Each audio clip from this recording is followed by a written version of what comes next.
What's up, everybody? I'm Nico. I co-host Simply Bitcoin. I'm going to talk about something that you guys probably did not know. 2021 was one of the most important years in Bitcoin's history. But not, Bitcoin became legal tender. Everyone knows that. Public companies put Bitcoin on their balance sheet. It wasn't that. 2021 was the year of the great mining migration. The Chinese Communist Party banned Bitcoin mining within its borders. The hash rate, which represents an estimate of the computational power actively mining Bitcoin and process securing Bitcoin, just fell off. 50% of the hash rate just disappeared. Because of that, Bitcoin had one of the largest difficulty adjustments in its history, 28.6%. That difficulty adjustment created one of the most profitable times in Bitcoin's recent past to mine Bitcoin. With profit comes incentive. It's such a powerful incentive that I actually hit a buddy of mine that lives in mainland China, and I asked him, hey, bro, are you worried about the hash rate? And I swear to God, this is what he said. He said, Niku, which apparently is how you pronounce my name in Mandarin. He said, what doesn't kill the honey badger makes it stronger. They've tried banning this 5 times before. Absolutely blew my mind. Someone 1,000 miles away was speaking the same language. That incentive created by that difficulty adjustment incentivized people all around the world to plug in those S9s, to plug in their mining, out of the pursuit of profit.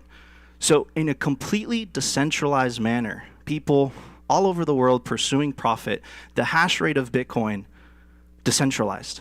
Most of it went to Canada, most of it went to the US. And not only did the hash rate recover in 6 months' time, now it's already breaking an all-time high. So think about that for a second. No coercion, no central party, no boss telling those miners to be plugged in. It was people just pursuing profit.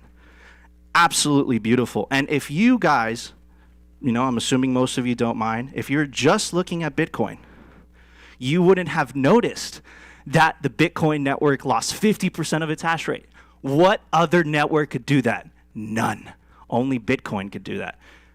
I'm going to talk more about the great mining migration and the unintended consequences that came as a result of it with these awesome panelists. I'm going to give them very awesome introductions. We have Roy.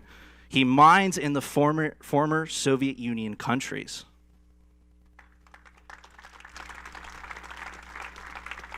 We have Ben. He is the Chief Mining Officer at Bitfarms. And last but not least, we have Zach. He is the Content Lead at Brains.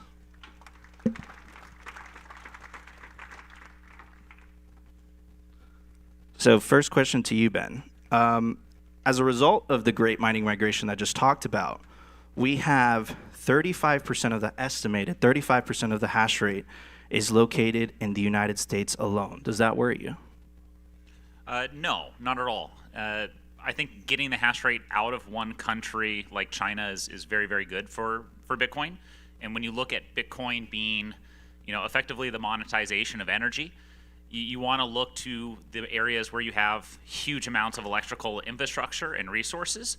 And if you want low price electricity, you've got to look for that electricity and energy that's being underutilized. And so the United States has the second largest amount of electricity production in the world, second only to China. When you're leaving China, it makes perfect sense to be going to the United States, especially after they spent, 3-4 decades outsourcing all manufacturing abroad. So all those power plants still exist, all those transmission lines still exist, transformers, all of that stuff still exists and is not being utilized. Bitcoin miners are the perfect solution to fit that gap. So highly positive for Bitcoin, I think, to do that. And once you are in the United States, it does cost you a little bit more to get set up there, but the stability of the legal jurisdiction means that you're actually going to be able to rely on your operations long term. As someone who operated mines in mainland China back in 2015 and 2016, that is not a place that I can operate long term sustainably. The United States and Canada is.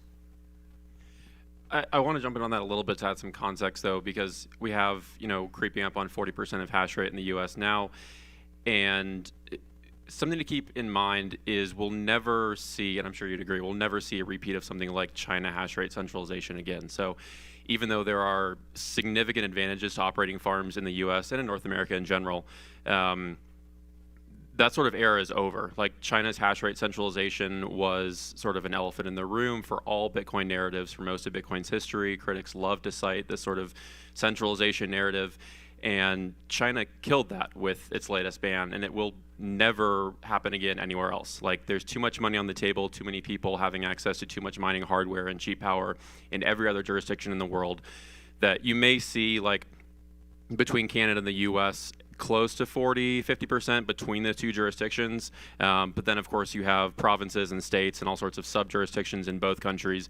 You'll never see another country with over 50%, even close to 50% of hash rate ever again in Bitcoin's history. Thanks to China. Bullish. So, look, I'm forced to cover the news, to do well on my show. And what I've started to notice is in the last, I would say, year, 2 years, right? You have articles from The Guardian, you have articles from the New York Times, and not to mention the World Economic Forum, which has tremendous influence around world leaders. They've all been highly critical on proof of work. Now, the Bitcoiner in me is telling me that's because they can't control it. And it's funny because they're advocating for proof of stake. Does that concern you guys at all, right? We're definitely entering the then they fight you stage. These are powerful institutions that have tremendous amount of influence. Does that keep you up at night a little bit? It's like, obviously it's never fun when people talk badly about like an industry you care deeply about, but the glimmer of hope, or it's more than a glimmer of hope. The bottom line here is all of those narratives come from basically 2 or 3 data sources, and maybe 5, half a dozen people constantly saying the same talking points. So it's a mirage.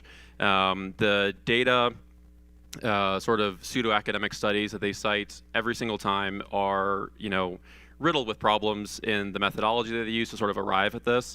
And then it's just, blown so far out of proportion with proposed bans and endless op-eds about how bad proof of work is. But it all comes from 1 or 2 pseudo-academic sources. So no, I'm not worried at all, because while facts may not always win in the short term, they definitely win in the long term. And the facts are on our side. So you can publish as many op-eds or propose as many bills as you want.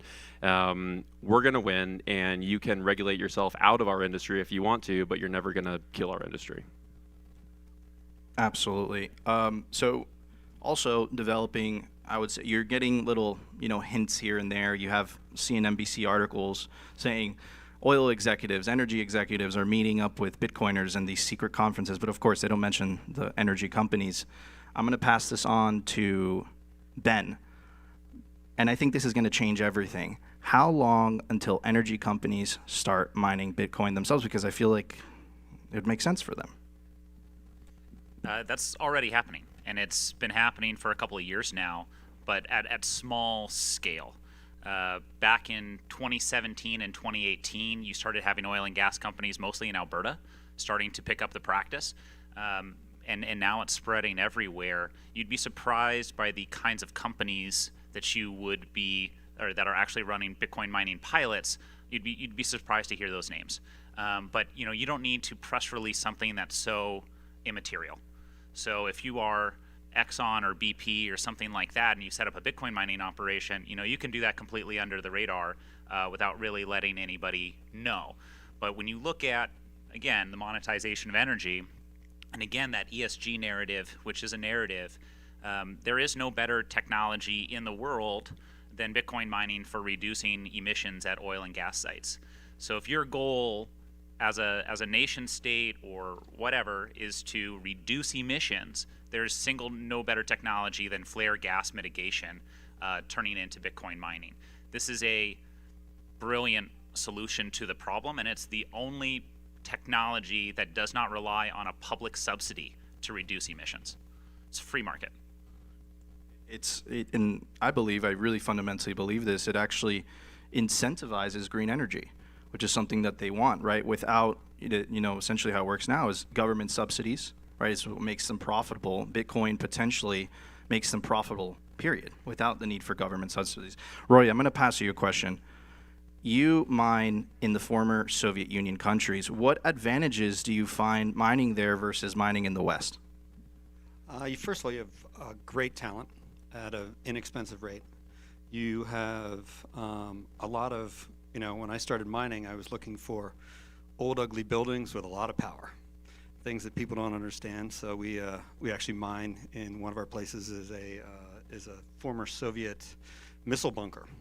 It's not a launch vehicle. It was actually a storage thing. It's about a 300,000 square foot building that doesn't have any snow on it, and we're very, very far north in some of the places that we have because we generate so much heat. So you've got great talent. Energy can be a bit can be a little bit difficult there, but with renewable stuff, you do a mixture of solar and wind and things like that, you can get your price down pretty well. Awesome. So speaking of former Soviet countries, Kazakhstan has around 11% of the hash rate. And of course, if you're just a user of the Bitcoin network, you would not have noticed. But it was not that long ago where Kazakhstan had this revolt, this populist revolt, and the government of Kazakhstan actually shut down the internet. So overnight, 11% of the Bitcoin hash rate literally disappeared overnight, right? So, and I think that as Bitcoin continues to go up in market cap and it takes away government's ability to manipulate people through monetary policy, I suspect that this might be a potential attack vector. Zach, I know you wrote an article recently about Kazakhstan. What are your thoughts on this? Yeah, I think Kazakhstan's a good example, sort of following China's ban of like the persistent evergreen threat of geopolitical change that affects miners everywhere. Kazakhstan was like a, kind of a destination spot for miners throughout Bitcoin's history, with some tax advantages, cheap energy, lots of cheap energy. And then after China banned mining, lots of all sorts of sizes of Bitcoin mining companies, but lots of big miners shipped a lot of machines to Kazakhstan. You saw a surge in that region's hash rate. And sort of over the past 6 to 8 months, you've seen the Kazakh government sort of wrestle with this and change a lot of policies and propose even more changes that make things significantly less friendly for miners. Obviously not to the scale of a full ban like China. But the internet outage and then changes in sort of energy policy and tax incentives just underscores the fact that you, in the same way you would hedge your Bitcoin custody across a couple different wallets, and obviously if you need quick access to it across hot and cold wallets, miners are becoming more and more aware that you need to hedge your hash rate by distributing it across a variety of geopolitical locations. And in some cases that may be all within the same hemisphere, maybe spread out all around the globe, but the geopolitical risk in every jurisdiction is always there. And that's not to say the US will copy something like China. Those are obviously two very far apart ends of the spectrum, but the risk is always there, and you have to hedge against that risk no matter where and with what size you mine. Ben could probably speak to that better than I can. Yeah, what I would say is that the technology exists to safeguard your operations in this way. We're selling energy online, digitally. So instead of having something like a nat gas pipeline or a crude pipeline to transmit your energy to a market, we're doing that on your fiber optic line, right? Having a backup system enables you to have all that connectivity. So Blockstream has satellites just for this kind of purpose. Starlink has satellites just for this kind of purpose. You can have a satellite internet connection, and it cannot be shut off by your local, ISP. So when you're generating hundreds of thousands of dollars or millions of dollars worth of Bitcoin in revenue, why would you not have a small insurance plan in the form of a satellite connection? And, if you have that circumvents that entire problem entirely. Absolutely. And I know that, shout out to Samsung, Adam, they've been working on that at Blockstream. So yeah, obviously the Kazakhstan miners didn't prepare. I have a question for you, Ben. Like I said earlier, China has been hostile towards Bitcoin, right? They banned Bitcoin mining. In fact, recently a law just came out where Chinese Supreme Court said that if you were caught transacting in Bitcoin, they'd give you 10 years in prison, which is, that's when you're winning, right? They wouldn't do that unless you were winning. Most of the major mining manufacturers are located in China, right? Do you see that as a potential point of weakness? Well, there's a couple things there. The first part of this is, the idea of what China's really against. China's not against Bitcoin. China's against people circumventing capital controls. As a Chinese, you are limited to about 50,000 US dollars sent out of the country legally. That's not enough to send your kid to school in the United States. So how are you going to do that? They've done all sorts of things to try and restrict those capital flows out of the country. And if, most notably in 2017, I believe it was, at the beginning of 2017, they banned the withdrawal of Bitcoin from exchanges. So you could go to a Chinese exchange, you could buy your Bitcoin with RMB, and you could withdraw it to your personal wallet or to a foreign exchange and sell it for that currency. And that's how people were circumventing those capital controls. They put in a policy at the beginning of January that you couldn't do it for Bitcoin and Litecoin, which were the big ones at the time. What happened was Ethereum just took off like a rocket, and it went from about $7 up to $430 in the span of a couple of months because of the surge of volume going through Ether as a way to circumvent capital controls, right? So this is something that is a long-standing goal and policy, and they're against Bitcoin as a capital, circumvention technique. But that being said, there's a lot of things that China is against, but they still allow to be manufactured and exported out of their country.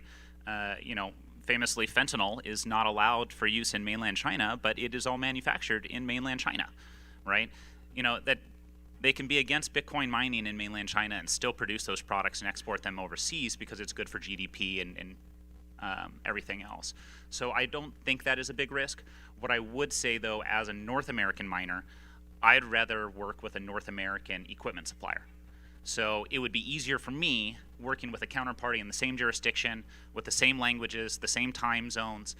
That would be a lot easier for me. I do think we'll see a lot of disruption from North American mining companies as all this mining hash rate comes over to America. We saw Intel recently with their announcements. I think there'll be one of a number of companies that come up in the United States and start to compete in this space. Absolutely. Yeah, the Intel miner just announced a couple days ago the second version. It's almost on par with the XP, right? With the Antminer S19 XP. Question for Roy. Roy, in the last couple of years, I don't know if this is different than 2017, but I would say in the last year, 2 years, we've seen a huge rise of what I call pleb miners. Some people call them home miners. Do you think that that's just part of the cycle, or do you think that this time is different? Well, the numbers are a bit different. So I think that will cause the pleb miners to stay in a little bit longer. I think that, which is very good for the network. I think we're still going to probably see. I don't think that the bear market will be as deep, but we're probably going to see a little bit longer. And I think that people who have made it through one or two turnings are really sort of expecting this. Some of the new people may fall out, but that's just sort of the way that's the way that the network works. So there should be some opportunities for people that are sort of bulwarked, ready for that. I think if I can just jump in on that really quick, I think I definitely agree. We'll see like not as harsh of a bear market and a lot more surviving, like pleb, small scale, home, retail, miners, whatever you want to label them. But it's interesting to note and important to note, I think, that these smaller scale miners have a lot wider variety of incentives to keep mining than your bit farms or large institutional miners that at the end of the day just want profit, right?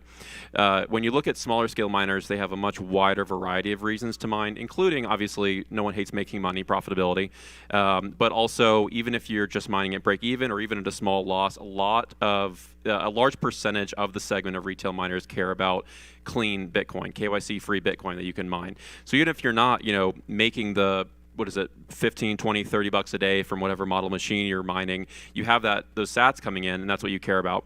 Also, retail miners are becoming increasingly more sophisticated with how they use heat from the ASIC. So even if you're not mining profitably, even if you don't care about KYC-free sats, you can heat your pool or heat a small greenhouse or whatever you want.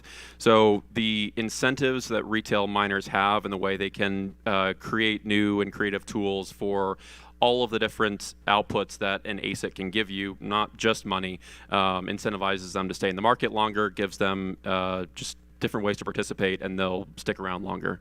So yeah, we've seen a huge inflection in terms of the amount of retail mining, and they're going to stay. Actually, Awesome. a quick story about that. Hit it, Roy. One of my employees and then also my father-in-law use Bitcoin miners to heat their sauna house. And actually, when electricity prices went through the roof these past few months, with all the things that's going on, one of them asked me if he could take a few machines home and use it to heat his apartment. So you can run an S9 at 500 at 500, and it's not using a lot of power, but it still generates a lot of heat. So last year, and again, I think that this is a foreshadowing of what's to come. By request, I was asked not to name the specific company, but a large public company that mines in the U.S.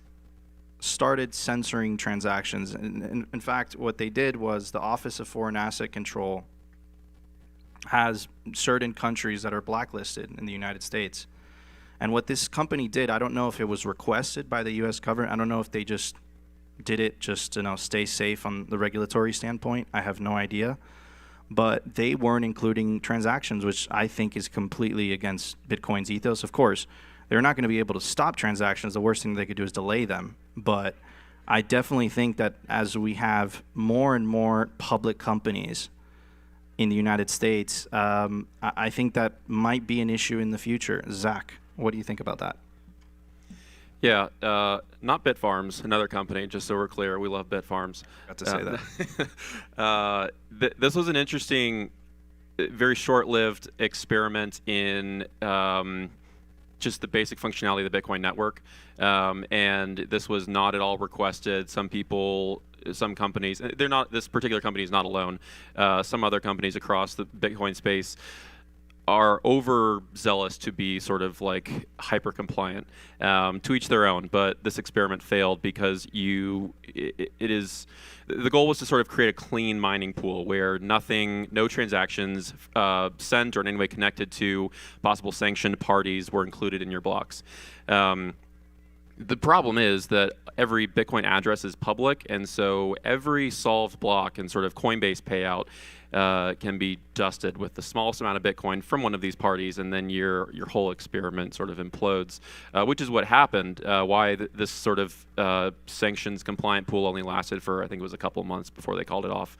But Ben can speak to this also. To prevent any sort of some of the leadership change, the new leadership at this particular company realized this effort was futile. But to prevent anything like this in the future, just to explain the basic functionality of it, you can set up, if you have like an excess stash of coins, a bot that has a stash of coins connected to potentially nefarious addresses and dust every payout address. And then all of this is, futile at the end of the day. So you cannot, like you said a minute ago, you cannot win with this strategy. The only thing you can do is exclude yourself from processing certain transactions, which ultimately limits the amount of revenue you claim from being an active Bitcoin miner. So more money for us at the end of the day. Like you can only lose, and the strategy doesn't even work anyway. So, Ben, do you want to add to that? Yeah. So Bitfarms is a publicly traded Bitcoin mining company. We have about 1.5% of the hash rate globally right now. So we're interfacing with government officials all the time. Because we're public, because we're transparent, and because we put out press releases, it's really easy to see what we're doing, right? And so obviously there's going to be a lot of interest there in governments. But I think with a lot of these pushes for regulation, they all come from a lack of understanding of Bitcoin and trying to bridge the legacy system with the new upcoming system. And so when you look at regulatory pushes, they tend to all look at Bitcoin and say, how do I squeeze this thing into my existing boxes, right? And so that's where this kind of push comes from. It's not a good idea. It's not a technically feasible idea, but that's where this drive comes from. I think over time, as people understand the economic value that Bitcoin mining is bringing, especially to a lot of these political jurisdictions, you'll see that, hey, the job creation, the GDP, the higher amounts of tax revenues and everything else, that's going to be the core focus for politicians going forward, because Bitcoin miners are investing in areas that nobody else is. For our company in Quebec, We took over a former hockey stick factory. I mean, nothing's more iconic than a hockey stick factory or maple syrup for Canadians. And they outsourced that to China about 30 years ago. Nobody was willing to invest in that space and that infrastructure.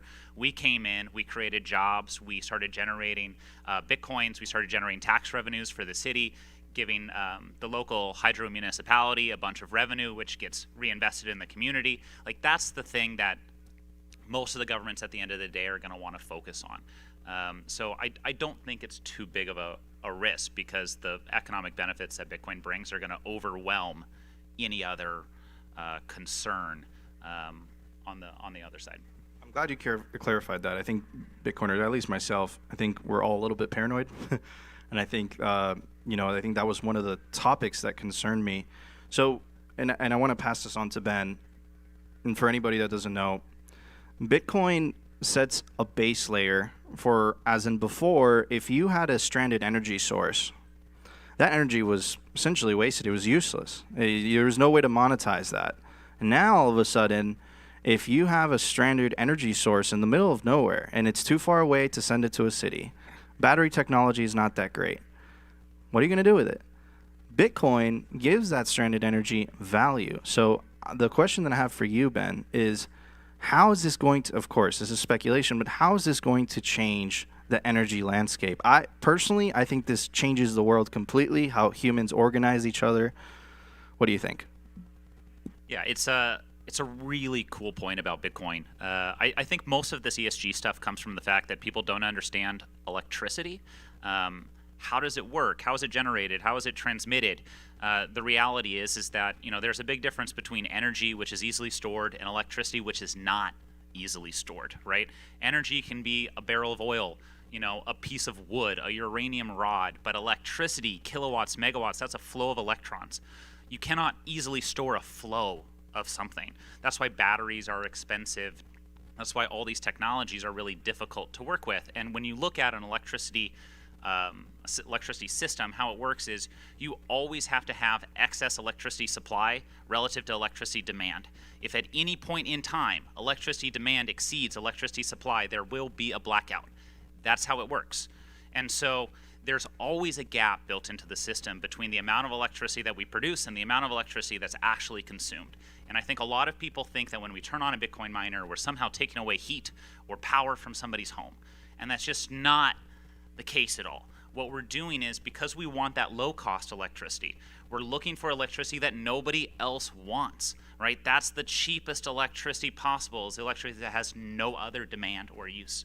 And so we're coming in there and we're monetizing that gap. And so Bitcoin is solving a problem through mining that the electricity industry never even thought to address. They thought it was a baked-in, problem, and this is just a fixed cost that you have. Now Bitcoin miners are providing demand response. And by providing that ability to turn off instantaneously and see that power to the grid, you're able to maximize the utility of all those electricity resources and minimize the waste. And that's huge, because waste is 17% of all electricity, generated in the world. It's the largest single consumption of electricity is waste and transmission. So if you can have a technology that now comes in there and monetizes that for you and utilizes that for you, that's really game changing.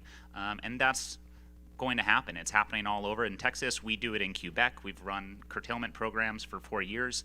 It's going to be a big driving force for Bitcoin moving forward.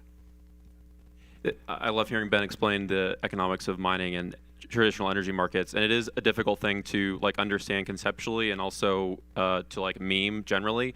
But if you think about what he just described, that gap of excess supply that always has to be there, that is where miners love to operate, because it's the cheapest energy that no one's currently using. Well, what happens when you apply a price to that? It incentivizes expansion, right? So the more that buffer amount of energy grows, the more you can expand real demand for energy, which means larger cities, bigger businesses, a more robust energy grid.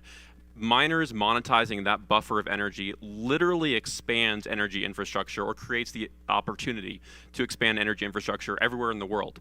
There is, and this is not moon boy hyperbole, but there is literally no energy demand like Bitcoin mining, because it is the only location independent, flexible load client for energy markets anywhere in the world that has ever existed. You can go directly to the source where energy is created, monetize that buffer, give them energy companies money to expand that, and then in turn expand the demand that sits beneath that buffer.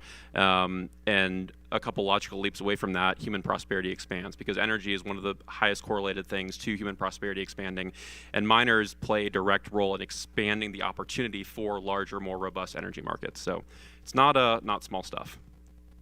Absolutely. Let I me think speak to that yeah. on a smaller scale. One of the opportunities that we just found recently, we were on an island where there's a moratorium on solar because the grid couldn't take any more power back into the grid. So the power company said you couldn't put any more solar in.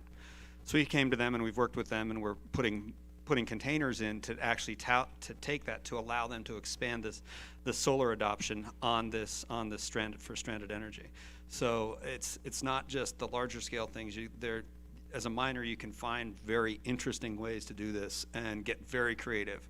Another thing is, I would imagine in the next 5 years, at the bottom of every windmill you see, you're going to see a container full of miners. Yeah, right now we're in the process of mining companies expanding more and more with partnerships in energy markets, but inevitably every energy company will become a Bitcoin mining company or have a Bitcoin mining department, because especially with certain types of renewables and nuclear power, they produce way more power than they can ever sell, or the production schedule is off with the demand schedule. And creating that location independent, flexible load of Bitcoin mining or introducing it into their infrastructure allows them to expand and monetize much faster in a way they've never been able to before. So, Guys, so we have around 9 minutes left. Look, I realize that this is a topic that, again, if you're a user, you don't have to deal with this, right? So I want to take this time to ask questions, because perhaps some of my questions were complicated. So if anybody wants to ask questions, let me know. I have a microphone.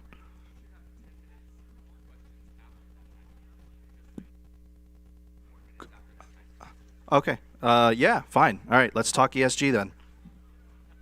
Ben, how do you feel about ESG, bro? So, ESG is environmental social governance. This is the latest attack on Bitcoin. Again, coming from, I think, an idea of how do we bridge kind of legacy with modern. Like I said before, there's no greater economic incentive or technology in the world for reducing emissions other than Bitcoin mining. It is by far the most cost-effective solution on the planet that we have to achieve those goals. So I think on the face of it, it's rather silly. When you dig into where this comes from, it almost entirely comes from digiconomist and Alex DeVries. This is one guy, one source, who's incredibly biased and does not follow his own methodology. So it's a difficult thing to fight against the deluge of ESG narrative when there's no substance to swing your sword against. It's like fighting a ghost with a sword. I mean, it's really hard to win this battle. But I think what we can try and do as Bitcoiners is just push the education side of things and make people understand the positive benefits that Bitcoin brings, because this is empowering people all over the world. It's saving people. It's improving environments. Just in North America, you've got us doing it in Quebec. You've got Coinmint in New York, in a former Alcoa plant. You've got Riot in Riot Windstone in Texas at a former Alcoa plant. These are all, areas where people are investing in places and creating jobs where nobody else will do it. And they're utilizing resources in a way that maximizes their utility, minimizes their waste. It's a hugely beneficial technology for their own stated goals. And that's what needs to be constantly hammered down on, is if you want to reduce emissions, find a better technology than Bitcoin mining to do it. It just doesn't exist. Roy? I think it's great. I think ESG is fantastic, because anybody that believes in it should stay the hell out of Bitcoin. That's a good point. Okay, so things have changed. Things have changed. Miners are lasting a lot longer. I think the mining landscape has changed as well. So, and I want to ask every one of you, because again, you get into mining, you might be using stranded energy sources, the flared gas guys. You might be just taking advantage of a good deal that you have with the city, so you have good power costs, right? So I think everyone gets into mining from a different angle. But what I can say is that things have changed tremendously. So I'm going to start with Zach. What have you seen changed? Is it better? Is it worse? Et cetera, et cetera. Yeah, definitely a lot of change, and I think like almost all of it is across the board for the better. The spectrum of profiles of participants in the mining market is more diversified than it's ever been. Like you don't just have a few large conglomerates in a couple jurisdictions around the world. Like right Before you get that, could you define to everybody what a market participant is? Yeah, sorry. Just like people who mine, I guess, like what they look like, what their needs are, the products that they want to use. It's more diversified than ever. You have like massive, large-scale farms in North America and South America being built by companies like Bitfarms. You have home miners in Arizona with 2 S9s that are immersed in their garage, and everything in between. And like immersion is not like a simple process in general, and you have tools and companies now targeting small-scale miners for this sort of activity. And then on the institutional side, like just an ever-expanding portfolio of financial products for lending and hedging risk, and demand response programs. Like in Texas alone, I think ERCOT has like a dozen different type of demand response programs miners can participate in, and every state has their own basket of those. It's bigger and more diverse than ever before. Especially, I spent a lot of time like thinking and looking at and working with retail miners in particular, and the amount of companies being created to offer them like third-party hosted solutions or direct hardware sales or small retail-focused immersion mining products, and everything else on top of that is bigger and more active than ever. So the market is huge. It's diverse. It's rapidly growing, and almost regardless of where the Bitcoin price goes over the next 2 years or whatever time frame you want to look at, the mining market will be as active as it's ever been. It's not going to really slow down. Ben? Yeah, I think what we see over time is incredible increasing level of sophistication and professionalism in the industry. When Bitcoin mining first started in January 2009, it would just be Satoshi and probably 2 or 3 desktop PCs in his basement running the entire network, right? Over time, you've seen it go to hobbyists and then entrepreneurs, and now it's becoming, more professional institutional companies. They're becoming publicly traded. They're becoming audited by, big 4 firms. Like this is an increasing level of sophistication, and with that, what you get is increasing level of sophisticated products, a way to participate in the market, way to finance your business and your operations, way to hedge your risks. Increasing levels of sophistication for an industry that's been, I think, plagued and held back by a lot of, scams, con men, negative actors over the last 12, 13 years. This increasing level of sophistication can only bring with it increasing levels of investment and adoption. And as we see, public companies starting to dominate the mining landscape, you're going to start to see an increasing level of transparency into the industry as a whole, right? And that's going to get rid of, I think, a lot of the more, risky concerns that people on the outside might have, that governments might have, that regulators might have, and just investors in general might have. So I think it's incredibly bullish what we've seen, and we've reached a level now with Bitcoin mining where the hardware is highly commoditized. Which is really, really important, because with the altcoins and the shitcoins, anybody can produce, a miner, but there's no scalability with it. And so when Bitmain introduces their new Dash miner or script miner or whatever, the instant profits on that are tremendously huge, which means that they can charge an incredibly obscene high price for it. But then they run the miners while they're selling them, and then by the time you get them, the network hash rate's already grown and the economics are destroyed, and then you're sitting on a very expensive paperweight that can't generate any revenue, right? With Bitcoin, you don't have that. We're at the cutting edge of computing technology at 5 nanometers. We're ahead of Intel, we're ahead of AMD, we're ahead of NVIDIA.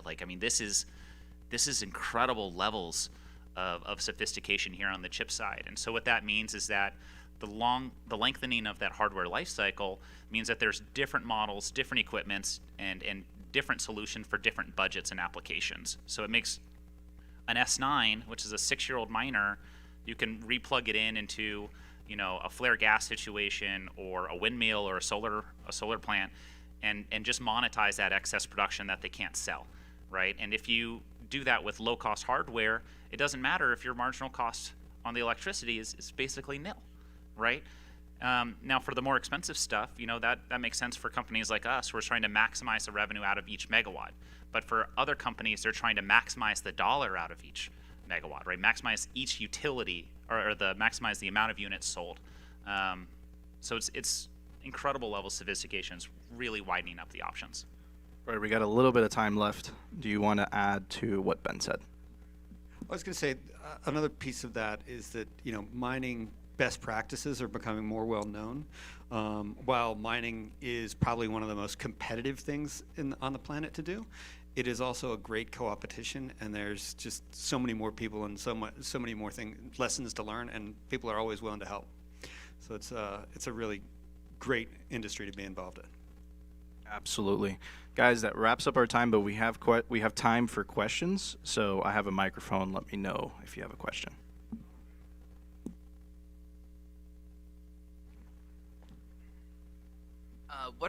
Are there any major Are there any conferences for miners, or if you want to get into mining, that exist now?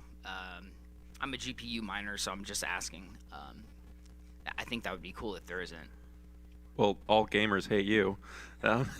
There's a couple. One of the seminal ones that's been around for a little bit is Mining Disrupt, happening later this year in Miami, I guess. Bitcoin Magazine at Bitcoin 2022 has some great mining programming planned, like a separate track there. There's a couple around. I can't name any offhand besides those two. But not directly conferences, but there's always a large host of mining-related spaces on Twitter, like almost every day of the week, pretty much. This one account, Stoic Bitcoiner, always hosts a great Spaces conversation. So just scroll through Twitter if you're not in the mood or available to attend a mining conference in person. There's always great conversations there, lots of ways. There's a lot of good stuff to be learned on Telegram too, and Discord. Guys, there's a microphone over there, so just go up to it and ask your question. Hey guys, I'm a pleb miner, and one of the concerns I have and see in the overall space is the lack of decentralization of mining. It's becoming more centralized, and I know Bitfarms, you guys are decentralizing to some extent, putting farms in Paraguay and different countries, and but still having 10 to 100 big mines around the world is less decentralized than having 1 million pleb miners all around the world. So I'm just wondering if you guys have any concerns of the centralization of mining in terms of how that will decrease the security of Bitcoin in general, because obviously the mining is what secures the blockchain. So just curious what you guys think about that. Yeah, I think I'm the right person to address this question. So, centralization and decentralization are big subjects always with Bitcoin and crypto in general. We as a company do believe in the Bitcoin ethos of decentralization, which is why we build so many facilities in so many areas. We're going to be in 4 countries by the end of the year with 10 facilities, multiple jurisdictions, multiple electricity providers, multiple contractors, and everything else. The amount of your cash flow and your revenues is too important, I think, to centralize it all in one facility, because it will give you external pressures, whether that come from your electric utility provider, your regulators, or your politicians who are in that area. If all your revenue is coming from one facility, one location, I think you as an entity are at greater risk.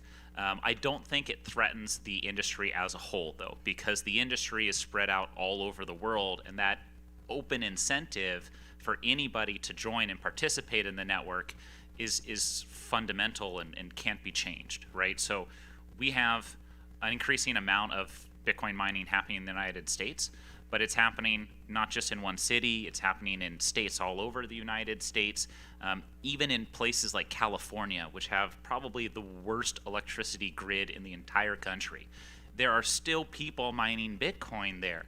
Now, maybe regrettably, but it is spread out well across the United States, and it's going to continue to keep spreading. And power to you plebs, because we need the plebs in the same way that you need bigger Bitcoin miners. But for this industry to scale and continuously scale to the way, if you're thinking about protecting the value of the asset Bitcoin, having the large-scale institutional mines is the only way that the security of the network can scale with the value of the asset in perpetuity, right? And so we serve a function just like you pleb miners serve a function. Yeah, and the other great thing about pleb miners is you guys are the best at dollar cost averaging. I joke that I've bought every top and every bottoms in Bitcoin since 2016. Yeah, I was just gonna Ben put it well. Two things to the pleb or the centralization concerns. First, like Ben said, and as his business can attest, large-scale miners are incentivized to diversify their hash rate. So the centralization is only concerned if you have a lot of hash rate in one jurisdiction, like we saw with China. 50% of hash rate evaporated overnight when that jurisdiction decided it didn't like mining anymore. And a lot of corporate miners learn that lesson very fast. You still have miners from China who are trying to get back online. You have a whole bucket of miners who moved to Kazakhstan, then got screwed there and are scrambling to get online again, or change where their financing is going to build new farms.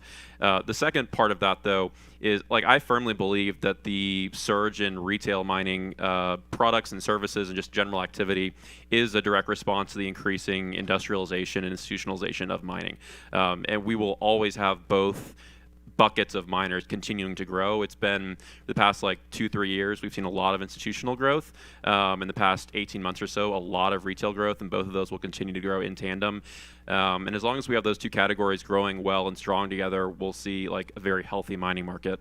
I know some miners don't like the existence of large corporate public mining organizations, but I think they're just another important piece of the market, just like small scale retail miners. So yeah. And one thing, go ahead, Roy. Go I ahead. was going to say, big public companies are great places to get used equipment for smaller miners. Absolutely. I And will what? want to jump one thing really quickly in terms of decentralization. There are different kinds of decentralization. Physically is one part of decentralization, but you also have to think about ownership of the hash rate. And what we do as a publicly traded miner is we can effectively make that hash rate available to investors through the shares and decentralize and distribute the ownership across a greater amount of people. And so that's a very helpful aspect, because now you've got millions more people who are invested in Bitcoin mining directly, which is a net positive, I think for Bitcoin in general. And you're not going to be able to achieve the levels of institutional scale without the institutional investors coming in and investing in Bitcoin mining. And Zach, you mentioned China, and it's actually really interesting. According to the CNBC article, it came out in February, it's estimated that still 10% of the hash rate is located in China. And those can't be over-the-board public company, or, big companies in China. Those have to be, they're a little bit bigger than pleb miners, but in essence, they're pleb miners because they are mining underground. And again, this goes back to what I said in the beginning. The incentives are so irresistible that people are literally willing to go to prison in communist China to mine Bitcoin. Absolutely mind-blowing. I don't see anybody at the question mic, so I'm going to wrap up the panel. Thank you, everybody, so much. Appreciate it.